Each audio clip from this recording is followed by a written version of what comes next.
it has become the catch-all for people who have grievances against American imperialism, against the West, who wish to advocate for the dispossessed and the oppressed of the world. There is this almost magical type of thinking that if Israel falls or when Israel falls, nobody can ever really explain how that's going to happen. But there's almost this religious fervor that, somehow Venezuelans will be free when Israel falls. And all of the oppressed peoples of the world will be free when Israel, like somehow, as is a historical trope that has been with us for a long time, this tiny group of the Jewish people are imagined as somehow being at the center of everything that is wrong with the world.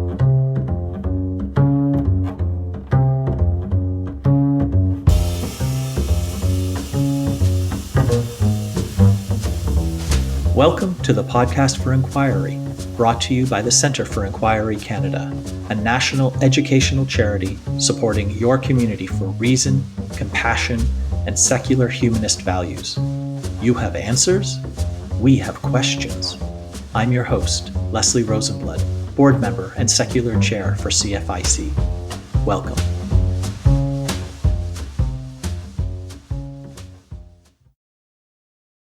My guest today on Podcast for Inquiry is Jesse Brown. Jesse is the founder and editor of Canadaland, Canada's largest independent podcast network. We start our conversation talking about the state of journalism in Canada, 4 years after Podcast for Inquiry's inaugural episode with Jonathan Kay on the same topic. The bulk of our conversation is focused on Jesse's latest investigative reporting series, What is Happening Here?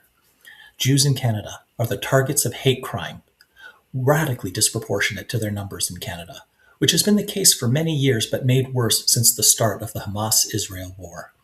Jesse talks about why he created the series, analyzes some possible reasons why hatred against Jews is so much more pronounced in Canada than in other countries, and suggests that open and honest conversations are a necessary step toward living together in peace and harmony. I hope you will enjoy this important conversation with Jesse Brown on today's Podcast for Inquiry. Jesse Brown, welcome to Podcast for Inquiry. Nice to be here, Leslie. I wanted to speak with you for a few reasons. One, I'm not a journalist, but in the spirit of full disclosure, I feel like I should mention I've been following you for some time. I've been familiar with you since your search engine days. And for the last few years, I've been a contributor throwing a few dollars a month to Canadaland and enjoying your podcast. So I am familiar with you. The very first episode of Podcast for Inquiry was 4 years ago, and it was about the state of journalism in Canada. And it was a conversation with Jonathan Kay. He was not optimistic at the time. And I remember one of the questions I asked him was, do you have any advice for any budding journalists, people graduating or wanting to get into the profession? And he gave a one-word answer: don't. He expanded on that from there. But, here we are 4 years later, and you were what I would consider to be a standard journalist. You worked for the CBC, and then you struck out on your own, and you founded Canadaland. So for our listeners who may not be familiar, can you talk about what Canadaland is and sort of your view of the journalism landscape in Canada? Sure. So as you mentioned, I worked within mainstream media for about 15 years, sometimes as a full-time employee at the CBC, other times as a magazine columnist, worked for TVO, Maclean's, pretty much every medium: TV, newspapers, magazines, radio. And I basically every 5 years would sort of shift my focus as to what I'm interested in covering. And I reached a point where I was getting a little bit tired of covering technology and was a fan of things like On the Media, which is NPR's terrific show about the media.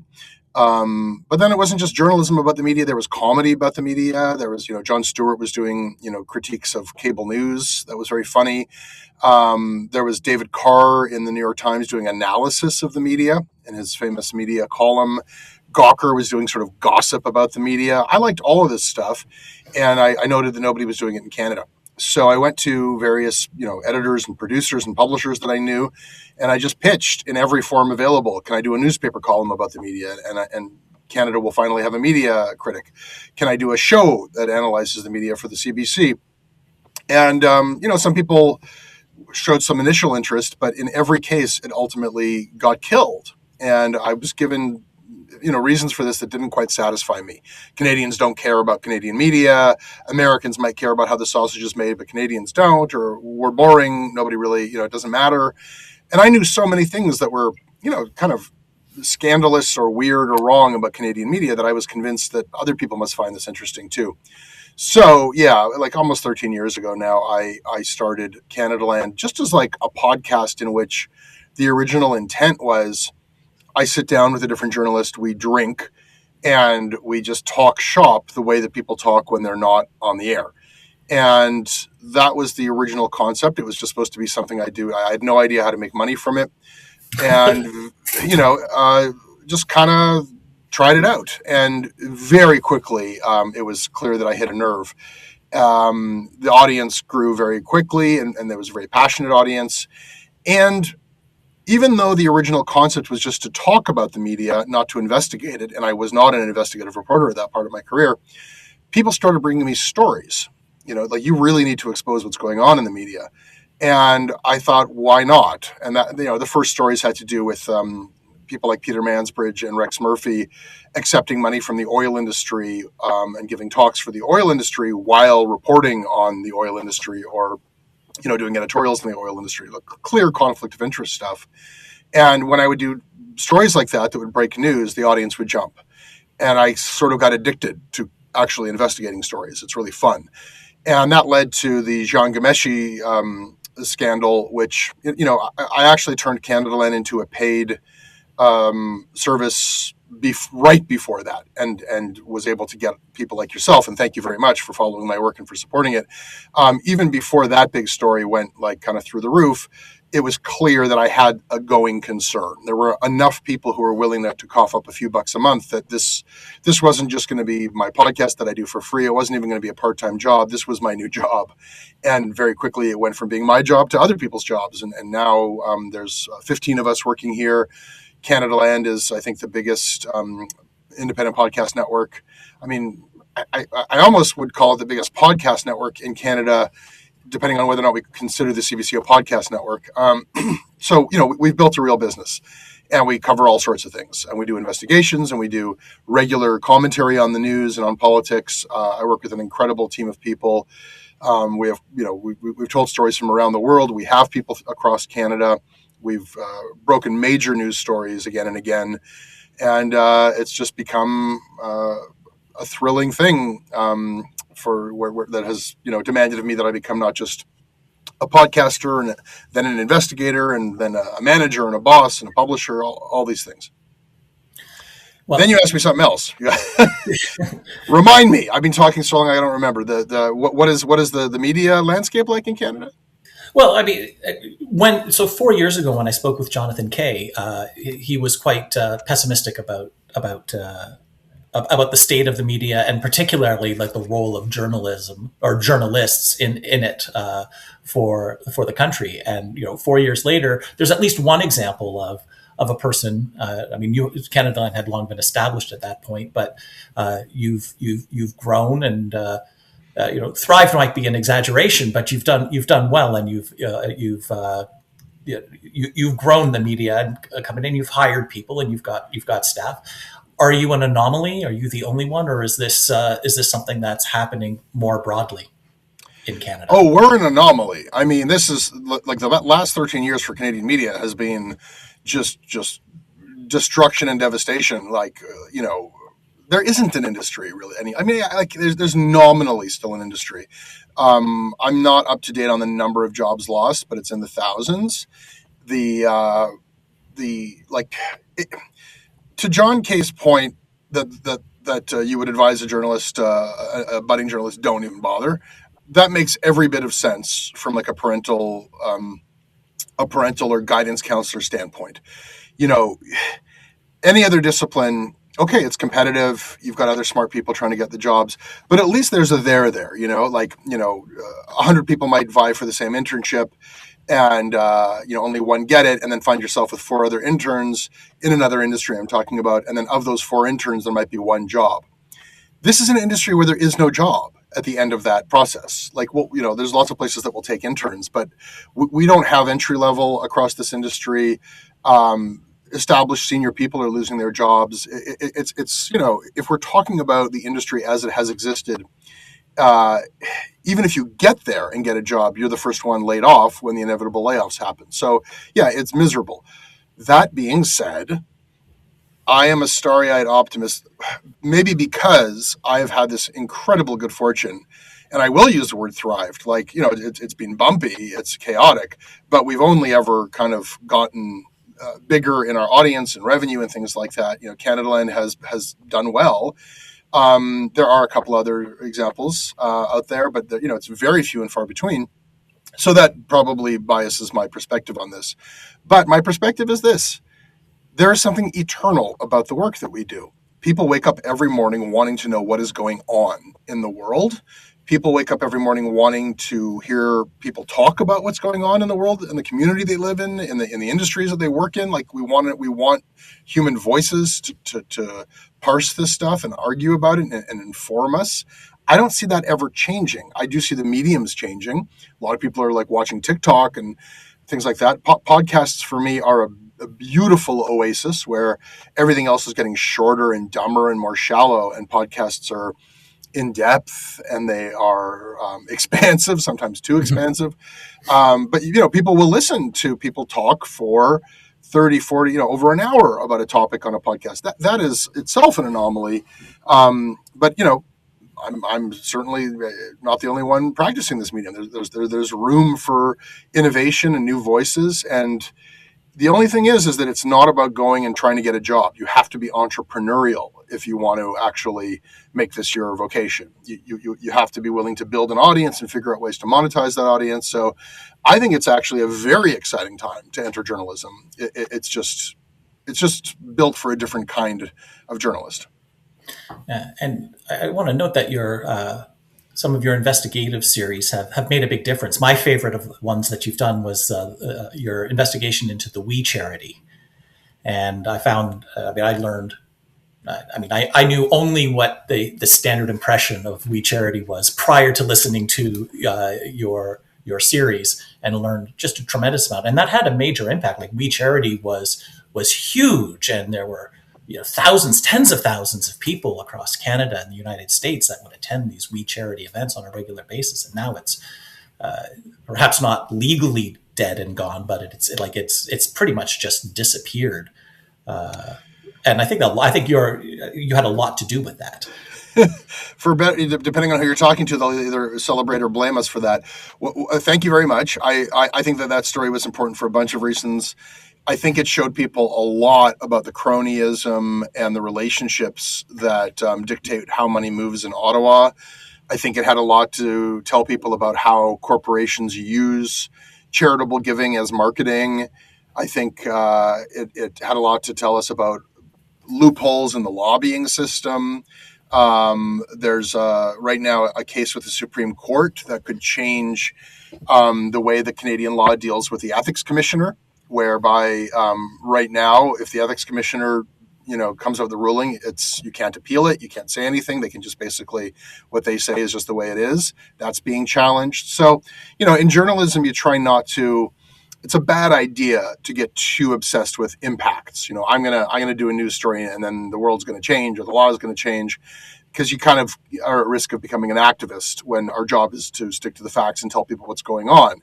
That being said, if the news didn't have the power to change the world, if good storytelling and true storytelling didn't have the power to change things, then what would be the point? So it is gratifying when you see impacts to your work.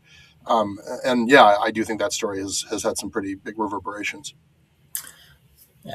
And we'll link to I'll link to Canadaland and the We Charity series on in the show notes. So if people are interested, they can listen to that, and you can find the link there. The What I want to podcast that speak we made about it is called The White Saviors, and I think it's a really good listen. It's a really epic story, and international celebrities. It's wild that all this stuff happened. So that's the one to check out if you're interested. Excellent. But what I want to talk to you about for the most part today is your latest investigative series. And I'll just preface this by saying I've been the host of Podcast for Inquiry for 4 years. This is the start of our 5th season. And our general approach has been we don't seek out controversial subjects, but we don't shy away from them either. And there's been a few things that we've had that have been controversial. I've never been as nervous about a conversation as I have been on anticipating this one. And it's not you that intimidates me, but this subject area is very, very touchy. And I feel that, and I want to kind of acknowledge that going in. Your latest investigative series is called "What is Happening Here?" And maybe you can tell our listeners why I might be nervous bringing up the subject and why I think it's very touchy and very sensitive. Well, I don't want to speak for you, but I think that one way of looking at the series is investigating why it has become touchy to simply say that racism is wrong, even when the victims of that racism are Jews. Somehow advocating for Jewish safety in Canada has become intertwined with how people feel about the Middle East. People are hesitant to speak up when they see obvious, horrible things happening to Jews, because I think that there is a fallacious sense that, like, I don't know, it takes something away from Palestinians if you care about Jews, or you might get like a lot of angry people in the comments if you express outrage at synagogues being vandalized, or Jews being attacked in the streets or plotted against. It was unthinkable to me 3 or 4 years ago to imagine that we could see any ethnic minority in Canada targeted in such a clear way, and have it become something that people ignored or justified or rationalized. What's happening in Canada right now is unprecedented. It's not to say it's the worst racism. It's not to say it's not at anyone else's expense to say that it's really, really alarming that a tiny group that's what is it, 2% of the under 2% of the population. We're under 1%, actually. I should have this in my. Such a tiny group in Canada would be the number one target of police reported hate crimes. And yet, if you even share these numbers, people will actually they'll argue with you saying those numbers are not true. Those numbers are false. You don't need to be worried. That's strange to me too. It's one thing for people to not care or kind of ignore it when an ethnic minority says there's a situation here that requires some attention. It's something I've never experienced before, for people to be kind of shouting over that group and saying, you're wrong. You are not being targeted. And in fact, there might be an agenda to why you're saying this. This might be you with a political agenda for Israel or whatnot. So anyhow, to your listeners who are unfamiliar with all of this, what is happening here is an attempt to take this out of the endless debate about who's right or wrong in Israel or who's good or evil in Israel, and really just locate this in Canada and say something has ruptured in our society. Our society, in which we pride ourselves on our multiculturalism and our pluralism and our anti-racism, a group has become an acceptable target. And that feels pretty new to me, at least in my lifetime. And part of the show is me trying to understand that, because so many people have been telling me, no, you're wrong about that. That's not what's happening. I needed to kind of get out of like Twitter argument space and tie up my shoelaces and go report and listen to the voices of people who say this has been happening, and then investigate those stories to check out if it's true and figure out why it's happening and what it means. And I spoke to Jews who have nothing to do with Israel, like kids who are the only Jewish student in their school, who have been swarmed and bullied and beaten because they are Jewish. Like, if people take nothing else, if they don't even bother to listen to the show, please know this. Kids are being beaten up at school for being Jewish in this country, in Canada. The rest of the show follows from there. What is happening in our unions, what is happening in hospitals, what is happening in our newsrooms, what is happening in our cultural sector, what is the connection, if any, between the protest movement and these acts of anti Jewish harm. Why is it happening in Canada worse than it is in other places? And it is. And to do that, I try to do something that I'm not hearing much of these days, which is like actually sitting down with anti-Zionist protesters, actually sitting down with an anti-Zionist Jew, sitting down with a Palestinian activist from the West Bank, and trying to have conversations that are not the usual, angry debate about who's lying. Is it Hamas that's lying, or is it the Netanyahu government? I'm a journalist. I know they're both lying. I'm trying to actually, I'm trying to account for what's happening to the world that I live in here. Yeah, there's so many aspects to this that I want to delve into. I think I want to start with why I actually feel a particular connection to the story. And again, in the spirit of full disclosure, I think I want to say that I am Jewish. It's one of the least important aspects of my identity, but it's there. I am non-practicing. I'm not in any way religious, but I do consider myself a cultural Jew, and I always have. Kind of hard to avoid when my surname is Rosenblood. But about 7 years ago, I was picking up my kids from school. I was walking through the hallway, and I saw a very large swastika that someone had drawn on the wall, a black marker, and someone had written "Jews out" underneath it, and that really hit home. Like this is in Toronto, which is where I live. It was.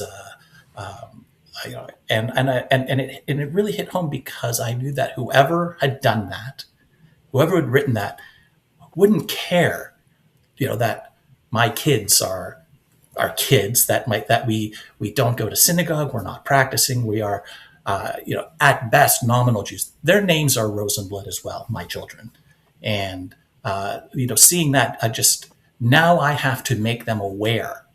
That was a real wake up call for me.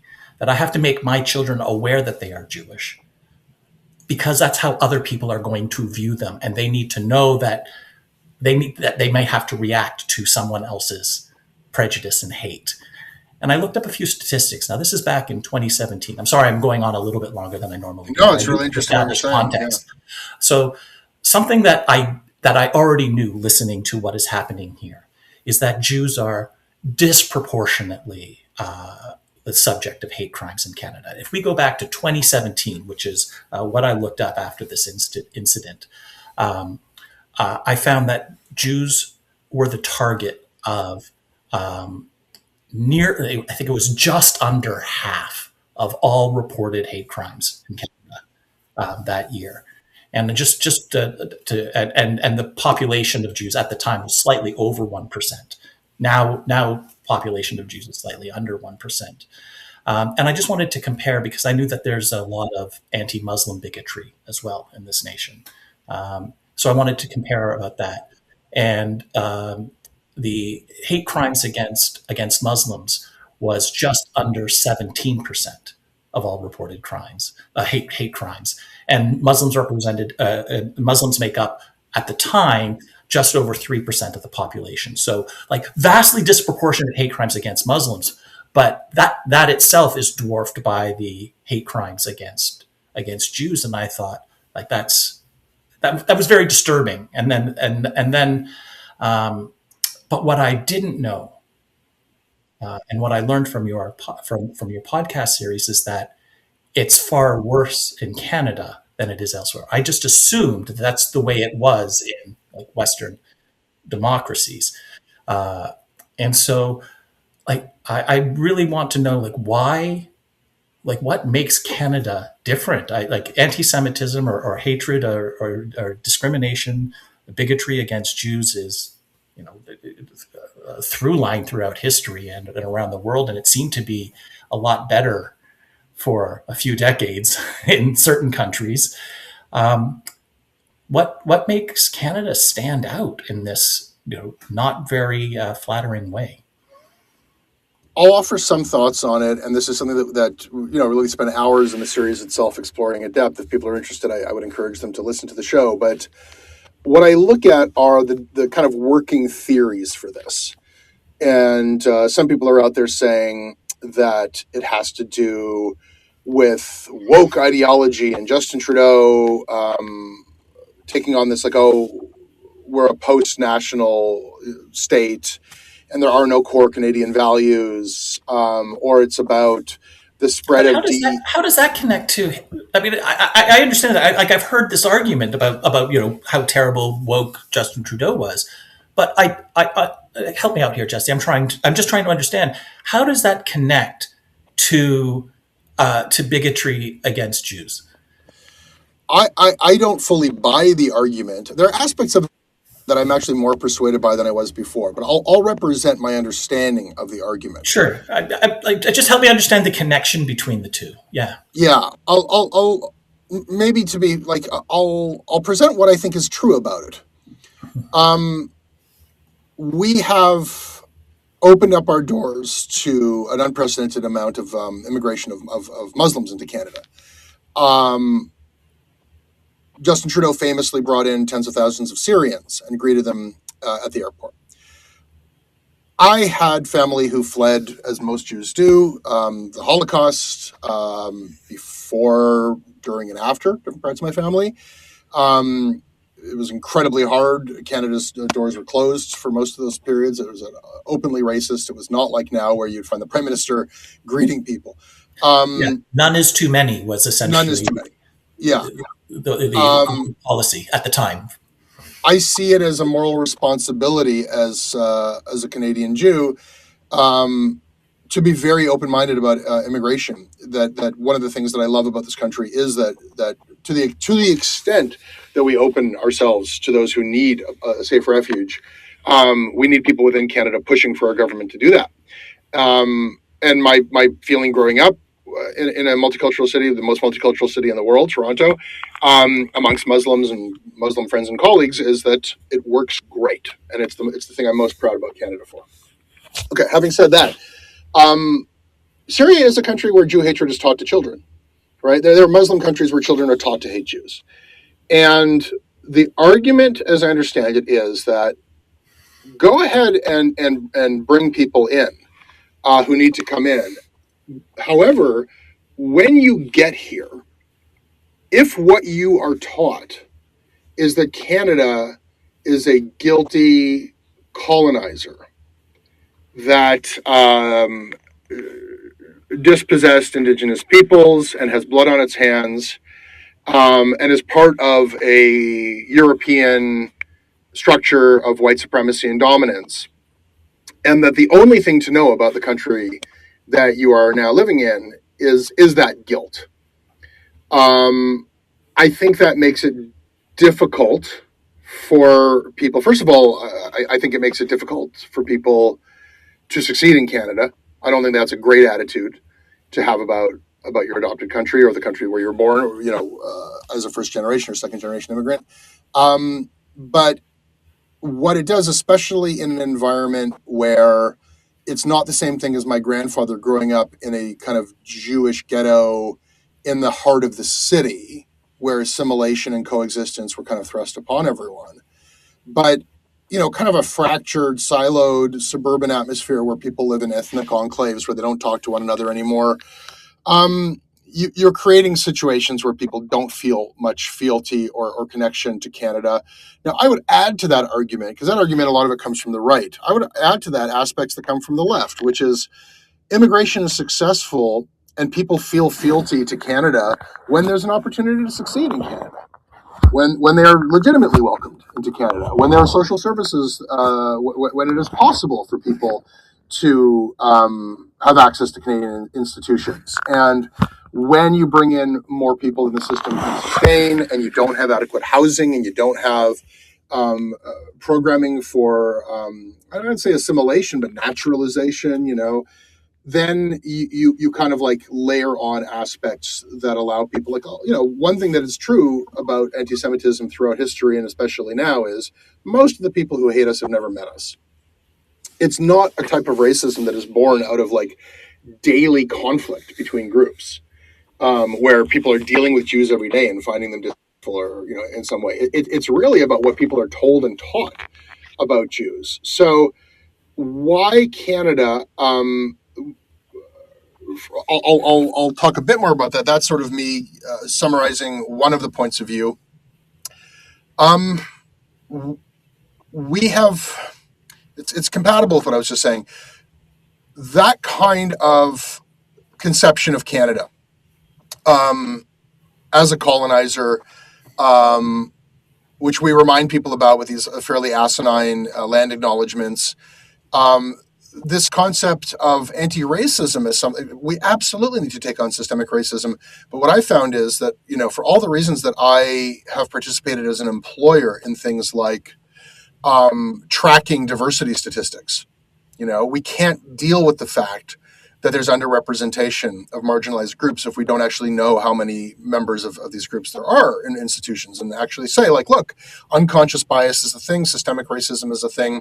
Maybe employers need to say, like, what, if I'm tracking this, I can actually get better. I can see who's in my organization and at what level. Well, what I learned when I was trying to investigate whether or not Jews are lacking representation or being pushed out of newsrooms, unions, and schools, nobody counts Jews. Like, none of these diversity stats actually list Jew as a category, or not that I'm aware of. Maybe there are some out there that I don't want to say it exhaustively, but we are, for the same reasons that you were kind of like pointing out before, we don't fit in. You say I'm Jewish, but I don't practice, so that sort of suggests, well, Judaism is a religion. Of course, it is. Well, it's also an ethnicity. Right. It's also a culture. We're a people, and our peoplehood is something that it doesn't really fit in to these various categories. Anyhow, back to the question of why Canada. Well, I'll say this as somebody who I feel, to whatever degree my personal politics matter, pretty much everything that Donald Trump stands for, I'm aghast and disgusted by. And I think that his weaponization of anti-Semitism is probably going to backfire, and I don't support it. I'm just looking at what happened. And what happened is he let it be known that using anti-Semitism as a weapon against DEI and wokeness, or his opposition to anti-Semitism, supposedly, there's a lot of things he's done that have been pro-anti-Semitic, but he made it known that any organization or institution or university in America that wants federal funding better lose all of this DEI woke shit. And by the way, he's really opposed to institutional anti-Semitism. Like, kind of overnight, a lot of these policies disappeared, right? I'm not saying that that's the solution to this, but that's what happened in America. If you listen to my show, you'll hear situations where people face racism at work as Jews, or they feel that they faced anti-Semitism at work as Jews, and they can deal with it. They said, okay, I can accept that there's some anti-Semites out there, but I want to have recourse. And they would take these issues to their boss or to their union or to some grievance committee or whatever the process is.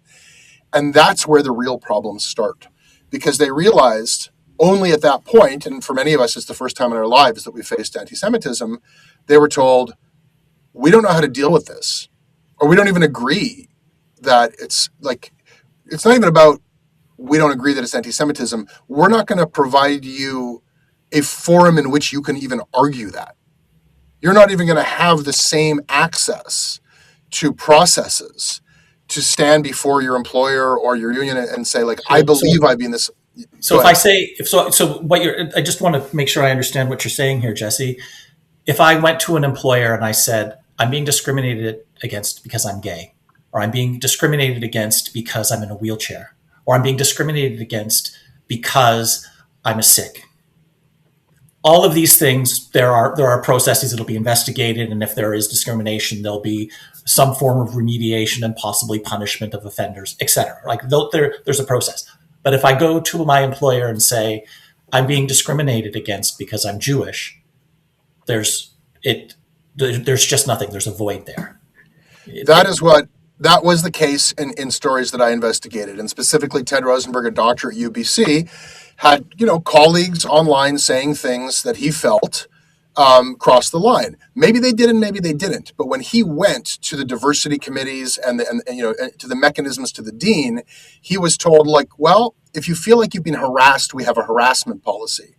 But if you feel like you've been discriminated against as a Jew, we got nothing for you. Anti-Semitism did not exist as a category in their system, and I've seen instance after instance of that. So because those policies are widespread in Canada, beyond the extent, certainly they're beyond the extent that in America ever had them, but now, that's kind of gone in a lot of American institutions, because we can lose sight in Canada as how much we went further into this woke, whatever you want to call it, these types of policies than a lot of other places. There's another reason why I think Canada has seen more anti-Semitic harm than other countries that is specific to Canada. You would think that when we see this huge movement in the world of resistance to Israel, opposition to Israel, anger with Israel, this anti-Zionist movement, and each one takes a shape of the country that it exists in. So in America, they protest the fact that America gives a lot of money to Israel. Israel is, people will say, is propped up by America. They will protest the fact that American politicians receive a lot of money from Israel, the Israel lobby, from different Israeli organizations. That, as an American, sounds reasonable. Like, I don't want my tax dollars going, et cetera, et cetera. In Canada, the case was always much more indirect. It was, we don't give meaningful money to Israel. We're Israel's ally, but they don't really need us for anything. So the protesters, they said, well, they shouldn't be our ally, or they said, we should recognize Palestine, or they said, well, we do provide some arms, we should stop doing that.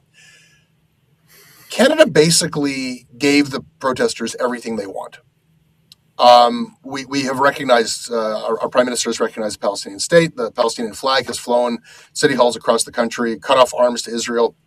Activists will argue that, like, well, they didn't cut off all of them. There's still parts that are used in the arms that are just, like, the role of Canada in Israel is, from an Israeli perspective, is insignificant. Like, they don't need Canada for anything at this point. And so Canada has done all of these things that the protesters demanded.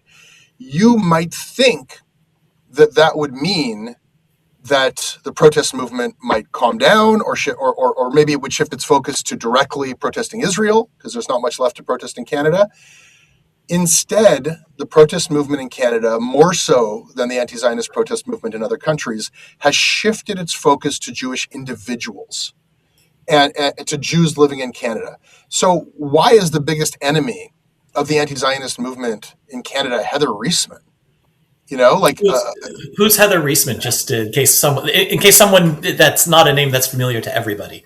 Yeah, so not a politician who supports Israel, not anybody. Like, this is the CEO of the Indigo bookstore chain, where, by the way, you can go and read about Palestinian resistance. And in many parts, there's no books that are banned from Indigo, right? In many parts of Canada, it's the only bookstore in your neighborhood. It's in a big box bookstore in a neighborhood with no kind of underground or communist or anarchist bookstores or subversive shops.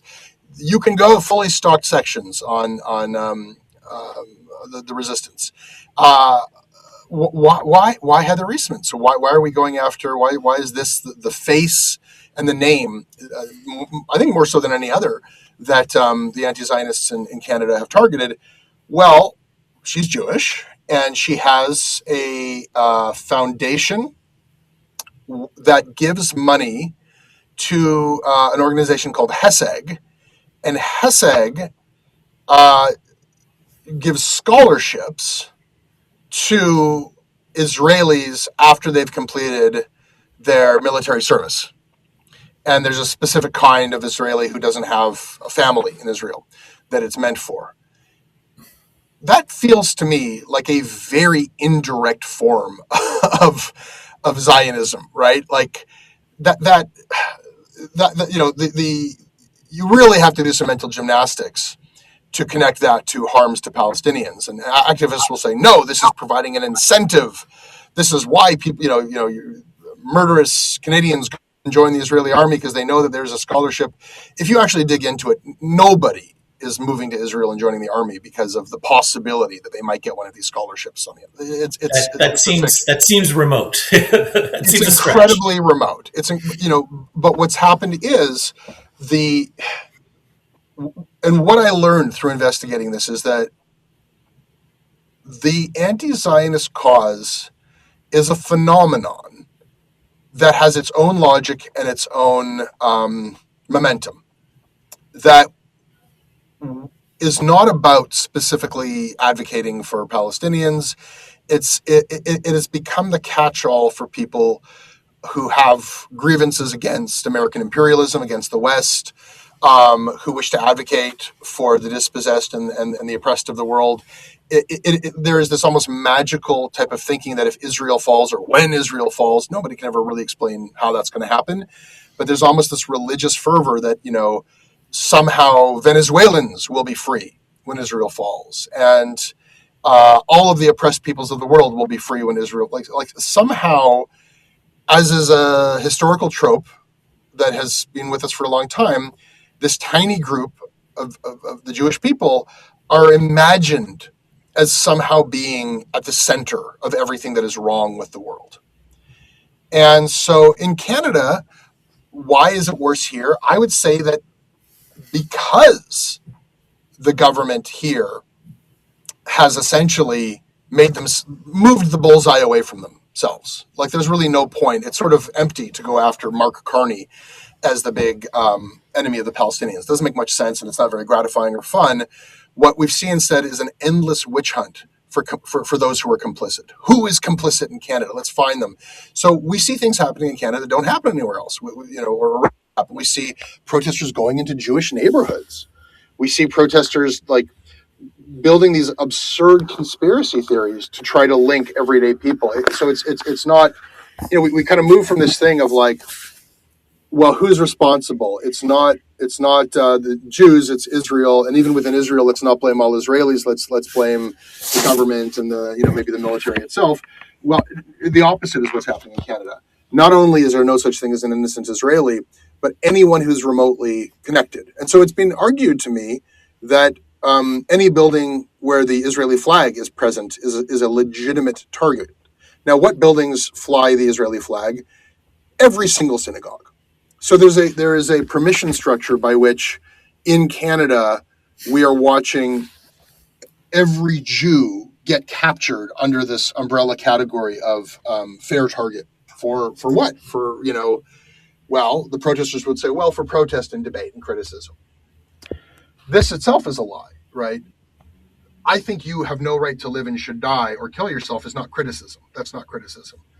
The protesters themselves might not be the ones throwing the rocks or stabbing people in the back, as what happened to an elderly Jewish woman in Ottawa, but we definitely can see a demonstrable link between these increasingly angry and militarized messages, the symbolism that is on display, the Hamas glorification, and then the rates of actual violent harm to Jews. The idea that these are disconnected is something that you'll hear argued, very, very ferociously.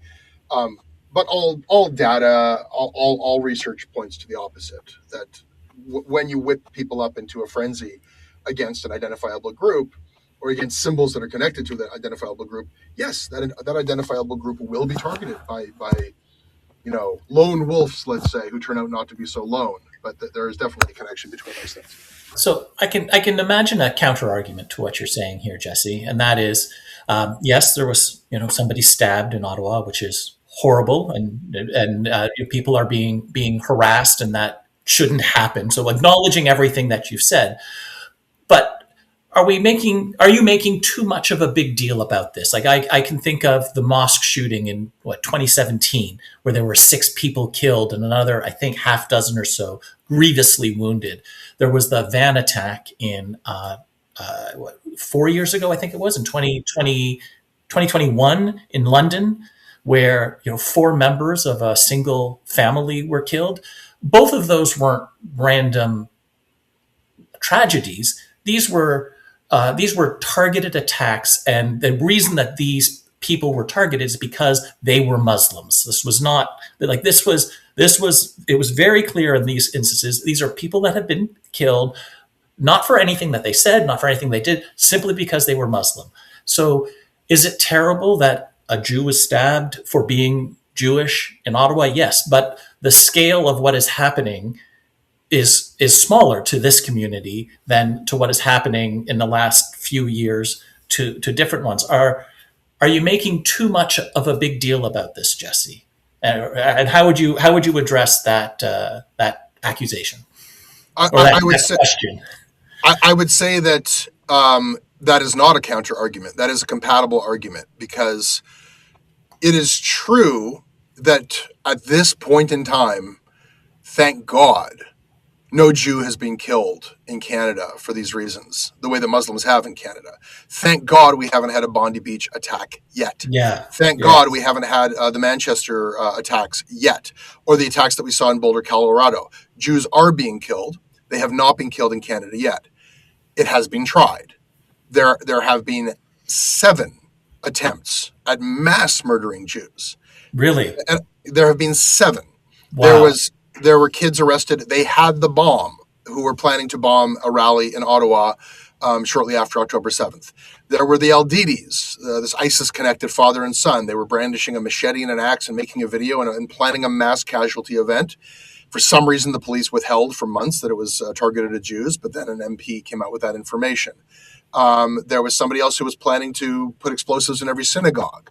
Some of these were people who were just radicalized online and talking, and who knows if they'd go through with it. And some of these were at late stages of development. I would rather make a lot of noise now about this than wait for the evidence of a mass slaughter in my tiny community before ringing these alarm bells. Now, when you bring up this violence against Muslims, that to me is not in any way in opposition or contradictory or, oh, we should care more about one group than the other. To me, it is the exact same thing. Like it is exact more than it is with any other group. Why are people targeting Muslims with this kind of hate? Well, they are holding individual Muslims responsible. In many cases, this wave of Islamophobia began after 9/11, and it's really just festered since. So there are racist individuals who blame normal, peaceful people for things that they have nothing to do with, that people like Osama bin Laden or ISIS are responsible for. And they Mhm. somehow have convinced themselves that killing a family of Muslims is going to be a really effective statement against that kind of Islamist terror and killing. So why do they do this? Because they are consuming hateful content that poisons their brains. And who is doing this? The same people who have attacked Muslims. In the case of Bissonnette, the Quebec City mosque killer, he was consuming a lot of right-wing media that is equally damning of Jews, right? And we have seen people like that on the right attack Jews as well. So to me, fighting anti-Semitism is not an interest that needs to be balanced against fighting Islamophobia. They're the same thing.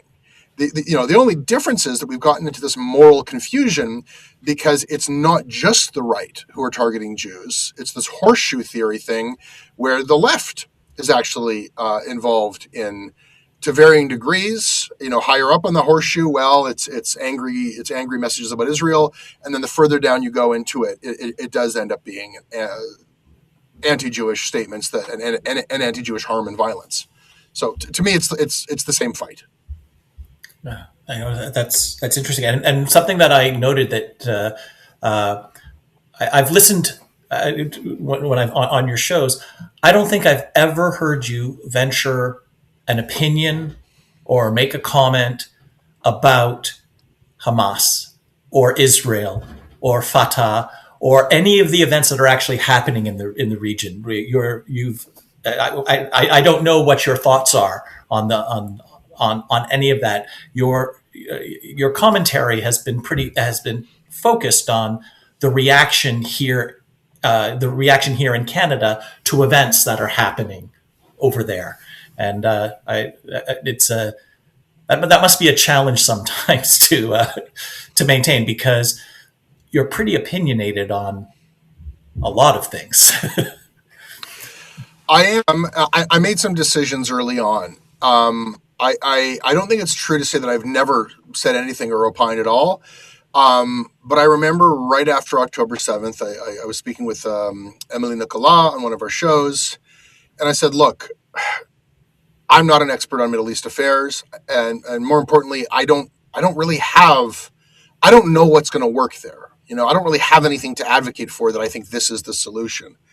And I despair for the loss of life there, from all the loss of life there. So let me just say this: Israel needs to be safe, and Palestine should be free. And I said this not because I thought it was like such a meaningful pronouncement. I think this is just sort of like the basic humanity of what anybody I would hope would be hoping for. But there are these kind of concerns and questions that, like, oh, am I hiding my ferocious Zionism, and is that why I'm not speaking? Because I know it won't be palatable or something. Do I not care at all, or how could I be ignoring what's happening to Palestinians? This is not an area that I have much to offer beyond just the feeling that any human being should have at the loss of life. It's an information vacuum. I have no facts that others don't have. And I've watched with some despair as attempts at having civil discourse never seems to go very well. So I know my job. I know my lane. I'm here to cover Canada, and I've tried to stick with that. That has been very costly for me. The fact that I don't talk about this, there is this ritual that people demand that especially Jews take part in, where before we are allowed to speak or before we are considered credible, we must say, of course I'm opposed to the massacre, or we have to call it a genocide. We have to say this, we have to say that. And only then, okay, we'll hear what the Jew has to say. At a certain point, one of the reasons why I don't speak about this is in defiance of that, forced denunciation. That itself is an anti-Semitic ritual, forcing Jews specifically to say these things. It is discriminatory. It is racist. Yeah, it's it is this conflict between Hamas and Israel has really focused our attention when there's been tremendous loss of life, but even that has been dwarfed by conflicts elsewhere in the world that receive far less, if any, attention. And I've often wondered why this one seems to be so much the center of attention, and not one of the many regrettable, awful, terrible conflicts leading to large-scale loss of life throughout the world. That's a question that I hope everybody asks of themselves, more so than, it's something that you'll hear Jews, most of whom have some level of connection to Israel, and who do feel, their attitudinal surveys that we do feel that the disproportionate attention does reflect discrimination and anti-Semitism. I think it's a question people need to ask themselves. Like, if people were engaged emotionally in what was happening to Palestinians, which we should be, but if you were engaged in that day in and day out, if you were finding yourself morally outraged and disgusted and angry and sad, and you watched that content and you listened to conversations and you did that during the beginning of the Gaza war, and yet you're not really aware of what's happening in Iran right now, where like I'm reading reports of 12,000 deaths, the regime killing 12,000 men, women, and children in a matter of a couple of days. And there aren't any like widespread bombings happening there. There apparently are snipers just taking people out one by one. I think people need to ask themselves, why is the life of one Muslim in the Middle East getting so much disproportionate attention, empathy, concern over another? And there's some reasonable, our government is not an ally of Iran and we don't send money to Iran. I think those are reasonable answers, but I do think that there's something else going on there. I do think that I don't know that it's just a question of latent Jew hatred with everybody. I think it's bound up a lot in people's feelings about the West or about America as well. But I also think that we are all more vulnerable to propaganda and repeated messaging and being told what's important more than we'd like to admit, more than we'd like to think. We are susceptible to Mm-hmm. whoever is pulling the strings of what gets into our feeds. That's why advertising is a multi-billion-dollar industry, because it works. I mean, on everyone else, Jesse, not you, not me, but everybody else. It works on them. Nobody likes to think it works on them, but you know what? It works on us. Of course, of course. Look, I want to speak with you for another 2 to 3 hours at least, but I want to also respect your time. And like on the, so I've got one last question for you, related to like the propaganda. Not everyone is an honest interlocutor. People lie a lot, unfortunately.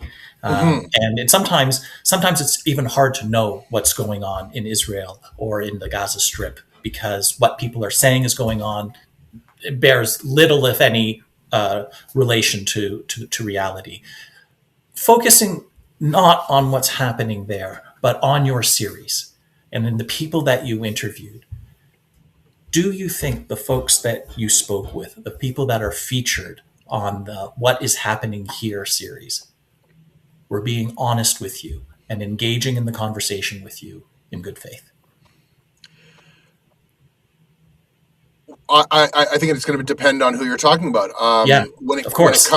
When it comes to the Jewish people who are sharing stories of alleged anti-Semitism, I did feel that, because when I recorded a story of somebody who I felt was exaggerating or projecting things on that were not founded, I didn't include it because I couldn't verify the story to a reportable level. There were some stories that were kind of edge cases where this person feels, I think they're in good faith, they're telling me the truth, they feel like they were discriminated against, but it's not clear that they were. And some of those stories made it onto the show as well for us to consider. And also to consider, I think, what I and other Jews are experiencing now for the first time, but what, racialized people who are visibly racialized have experienced their whole lives, which is that once you have been discriminated against overtly a couple of times, you start to suspect it and you start to wonder. There are other cases that you're not quite sure, but now you've got to worry about that all the time, which, I'm getting a crash course in what that's like, and it's not so fun. I wanted to reflect that experience as well. When it comes to like what the kind of faith people were in, well, yeah, I do feel like when I sat down, these are really complicated. It's a complicated question to answer. It's a great question. When I sat down with specific activists, I feel like in both cases, these were people who I think the listener will feel like were intelligent and had a basic decency to them, and what we examined was not like were they in good faith, but how far were they willing to take responsibility or think about their actions, and did it all hold up? So I guess I would say that everyone was in good faith who I spoke to. There are voices that you hear who are not interview subjects, voices of people clipped from other shows who I think were not in good faith. But I think if we accomplished nothing else, it was like, look, there's a lot of stuff we're not going to agree on, and the listener can make up their own mind as to which arguments hold up or not. But I do think that the show demonstrates that it is still possible to sit down and talk in a way that is not about yelling over each other or trying to prove that the other person's a demon or a monster. That is still possible, and it's crucially important that we do that, because what happens with the siloing in social media is like it is only possible to think these horrible things about one another to the extent that we don't know one another. But once it's possible to think horrible things of one another, it becomes possible to do horrible things to one another. So we're at a critical juncture point here where we have to talk to each other. Like there's just no other way. Jesse, I couldn't agree more with that sentiment. And so I want to thank you for taking the time and speaking with me today on Podcast for Inquiry. Do you have any last thoughts for our listeners before we say goodbye? I'm just grateful for your time and attention. There's just so many things tugging at people these days, and these conversations can be, long and difficult, but they need to happen. So I'm appreciative to you too, Leslie, for asking me to come talk with you today. Jesse Brown, founder and editor of Canadaland and the series What is Happening Here, and you can find links to these in the show notes today. Jesse, thank you for speaking with me today. I appreciate your time. It's been my pleasure.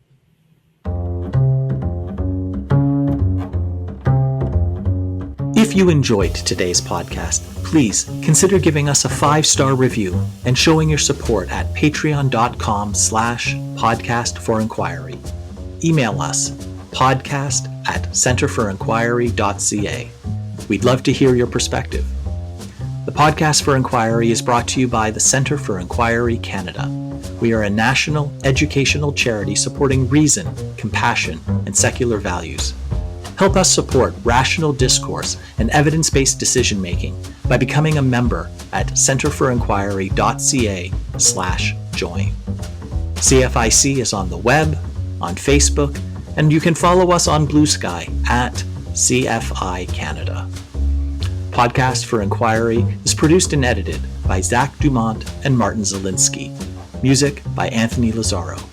I'm your host, Leslie Rosenblatt. See you next time.